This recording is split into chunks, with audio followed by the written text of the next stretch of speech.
वैसे तो रात ज्यादातर खामोश होती है, लेकिन कभी कभी ये रात शोर भी करती है।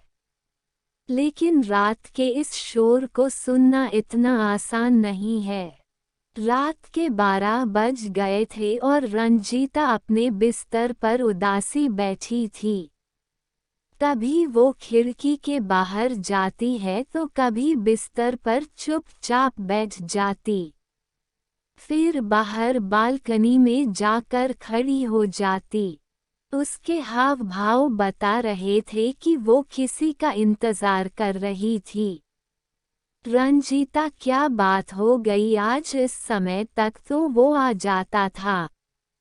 तभी रंजीता की हवेली के पीछे एक आदमी चढ़ता हुआ दिखाई देता है। उसने अपने चेहरे को बड़ी सी तौलिए से ढक रखा था। धीरे धीरे ऊपर चढ़ता हुआ वो रंजीता की बालकनी तक पहुंचा और दबे पांव रंजीता के कमरे में प्रवेश कर गया। रंजीता बिस्तर पर चुपचाप बैठी हुई थी।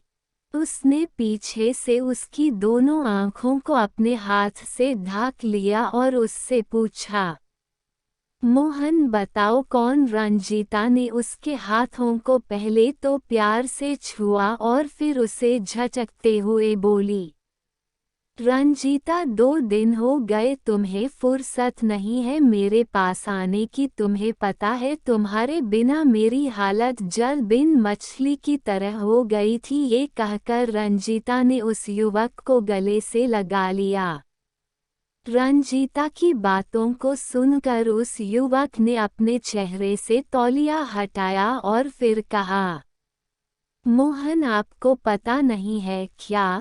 मालिक ने मुझे 2 दिनों के लिए शहर भेजा था। रुपए 2 लाख की रकम किसी को भिजवानी थी और फिर वहां से कुछ लाना था।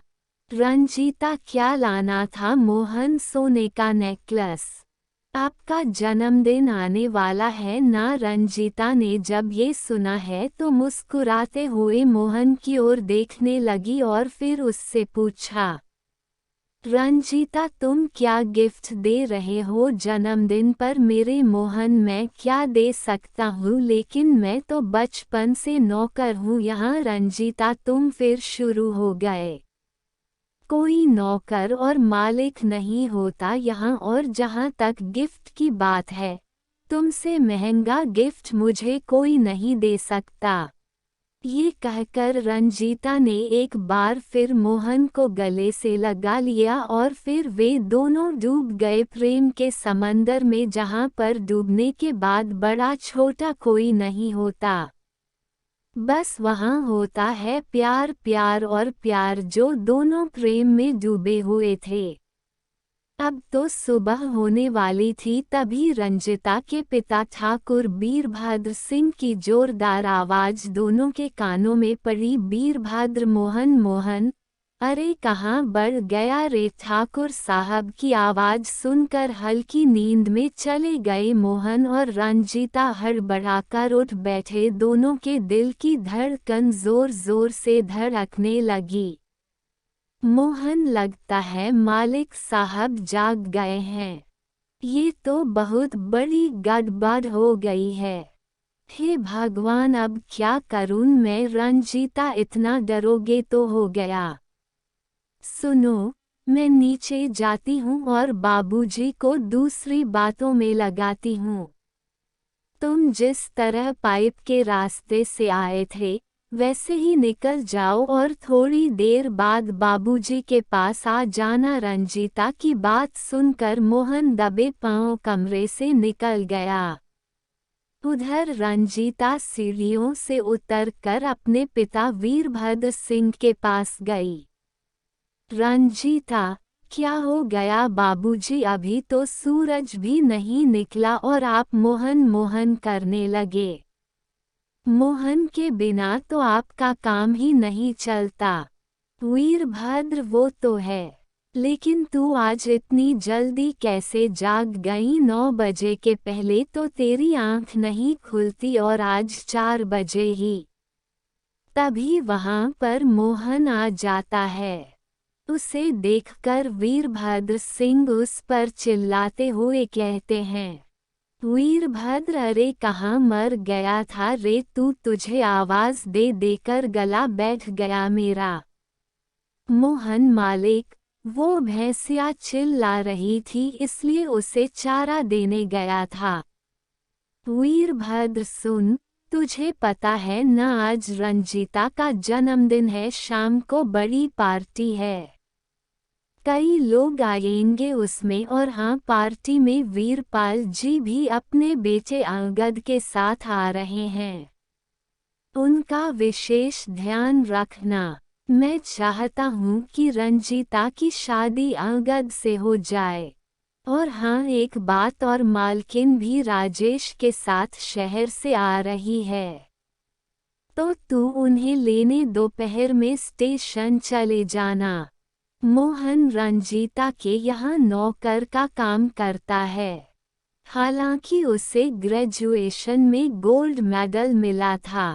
अगर वो शहर चला जाता है तो उसे अच्छी नौकरी मिल जाती, लेकिन ठाकुर साहब का कर्ज उसके परिवार पर होने के कारण वो इनके यहाँ काम करता था और बिना उसे चुकाए वो कहीं नहीं जा सकता था।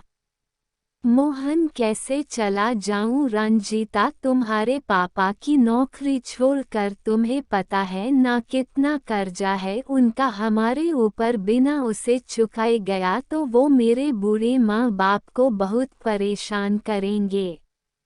रंजीता, मोहन, तुम बेवकूफ़ हो, यहाँ पर रहोगे तो इनका कर्ज कभी खत्म नहीं होगा। तुम्हारे दादा ने मात्र रुपए 75 मेरे दादा से उधार लिए थे, वो 5 लाख कैसे बन गया, मेरी समझ से बाहर है। मोहन के पिता भी इस घर में नौकर थे और उसके दादा भी।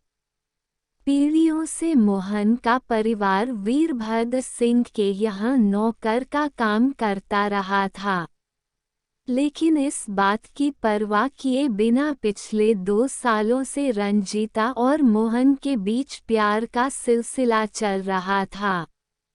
हालांकि इस बात की जरा सी भी खबर ना तो वीरभद्र को है और ना ही उसकी पत्नी सुकन्या और बेटे राजेश को। बहरहाल शाम को रंजीता के लिए बड़ी बर्थडे पार्टी का आयोजन वीरभद्र सिंह की हवेली में किया गया था। कई सारे मेहमान वहां आए हुए थे। पार्टी में वीरभद्र, दोस्तों, आज मेरे लिए बहुत ही खुशी का दिन है। आज मेरी इकलौती बेटी रंजीता का जन्मदिन भी है और आज मैंने इसके भविष्य के लिए एक बहुत बड़ा फैसला किया। उसके बाद वीरभद्र सिंह ने रंजीता और अंगद की 15 दिन बाद सगाई की घोषणा कर दी। उस घोषणा को सुनकर रंजीता तुरंत ही वहां से चली गई। सभी ने सोचा कि वो शर्मा गई है, लेकिन वो कहते हैं ना, इश्क को आप कितना ही छुपाएं, छुप नहीं सकता। 2 दिन बाद की बात है। रंजीता को लगातार उल्टियां हो रही थी। सुकन्या, अरे कितनी बार कहा है मुंह पर कंट्रोल रखा कर, सारा दिन पता नहीं क्या क्या खाती रहती हैं, अब हो रही है ना उल्टी। रंजीता की उल्टियां रोकने के लिए घरेलू दवा उसे दी गई, लेकिन कंट्रोल नहीं हुआ। फिर उसकी मां उसे लेकर अस्पताल गई। रंजीता की जांच पड़ताल के बाद डॉक्टर सुनीता ने जो कहा, उसे सुनकर सुकन्या देवी चीख पड़ी। सुकन्या, आप पागल पागल हो गई हैं क्या? किसने बना दिया आपको डॉक्टर? मेरी बेटी की अभी तक शादी भी नहीं हुई है और आप कह रही हैं कि ये गर्भवती है। डॉक्टर, मेरी जांच गलत नहीं है। सुकन्या देवी जी, आपकी बेटी गर्भवती है। सुकन्या, ए डॉक्टर, तू जानती है ना तू क्या कह रही है, और तेरी बात गलत साबित हो गई तो उसका क्या अंजाम होगा तू जानती है ना। सुकन्या देवी डॉक्टर सुनीता को धमका रही थी। तभी उनकी बातों को काटते हुए रंजीता ने कहा, रंजीता माँ, डॉक्टर सुनीता ठीक कह रही हैं। अपनी बेटी की बातों को सुनकर सुकन्या देवी चौंक गईं। घर वापस आकर रंजीता ने सारी बातें अपनी मां को बताईं।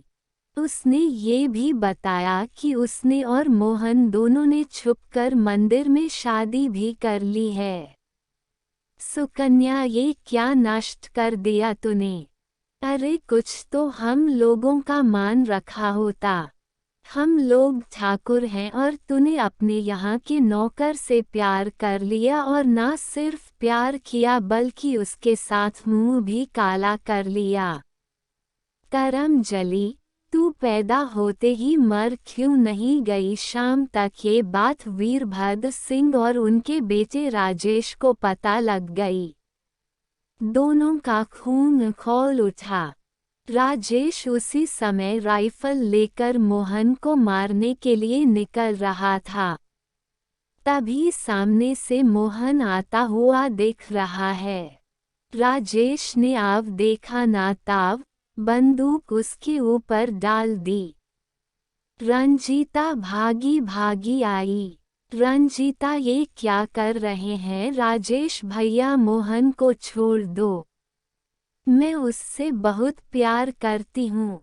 रंजीता की बात सुनकर राजेश ने बंदूक के भारी हिस्से से रंजीता के सिर पर मारा। वो बेचारी लहूलुहान हो गई। रंजीता की हालत देखकर मोहन ने राजेश की राइफल को अपने हाथ में पकड़ लिया और उससे कहा, मोहन, अगर आपने एक बार और रंजीता पर हाथ उठाया तो मुझसे बुरा कोई नहीं होगा। उसकी बात को सुनकर वीरभद्र सिंह और राजेश ने अपना आपा खो दिया। राजेश, 2 अकुरी के नौकर, तू हमें धमका रहा है? वीरभद्र, राजेश पानी सर के ऊपर जा चुका है, इसलिए इसे छोड़ना मत। इसने बहुत बड़ी गलती की है। कल को कोई और ऐसी गलती करने की जरूरत न करें, इसलिए इसको इस बात की सजा देना बहुत जरूरी है। पिता की बातों को सुनकर राजेश ने एक बार फिर से बंदूक की नाल मोहन की ओर की। एक जोरदार धमाका हुआ और कुछ देर के लिए हर ओर खामोशी छा गई। लेकिन जब खामोशी टूटी तो राजेश के सामने उसकी तड़पती हुई बहन रंजीता थी। रंजीता, मोहन, मोहन, भाग जा तू, भाग यहाँ से, ये लोग तुम्हें जिंदा नहीं छोड़ेंगे। इन लोगों की नज़र में प्यार की कोई अहमियत नहीं है। वीरभद्र, ये प्यार है, प्यार शादी के पहले दूसरे के बच्चे को पेट में लेकर घूम रही हो और उसे प्यार कह रही हो। रंजीता, शादी तो हमने भगवान के सामने कर ली है पिताजी। ईश्वर गवाह है हमारे प्यार और शादी का। आप लोग इस रिश्ते को स्वीकार कर ले पिताजी। वीरभद्र, हम ठाकुर हैं, हमारे यहाँ अवैध रिश्ते बनाए जाते हैं, स्वीकार नहीं किए जाते। ये कहकर वीरभद्र सिंह ने अपने बेटे के हाथ से राइफल छीन ली और उसे एक गोली और मार दी। उसके बाद मोहन को भी। मोहन, रंजीता, रंजीता, रंजीता, मोहन, मोहन। एक बार फिर से एक प्यार ने बीच रास्ते में ही दम तोड़ दिया, क्योंकि वो प्यार अमीर और गरीब के बीच था। दोस्तों, लोग भले ही कहते हैं कि प्यार अमीरी और गरीबी नहीं देखता, लेकिन सच इससे कोसों दूर है। लेकिन वो कहते हैं ना कि प्यार को जितना रखोगे वो उतना ही वेग से बढ़ेगा। आज भी कोई ना कोई रंजीता मोहन से प्यार कर रही है और कोई मोहन रंजीता की ख्वाब बिना किसी ऊंच नीच की परवाह किए देख रहा है। आज की ये खास और मज़ेदार कहानी आपको कैसी लगी नीचे कमेंट में ज़रूर बताएं।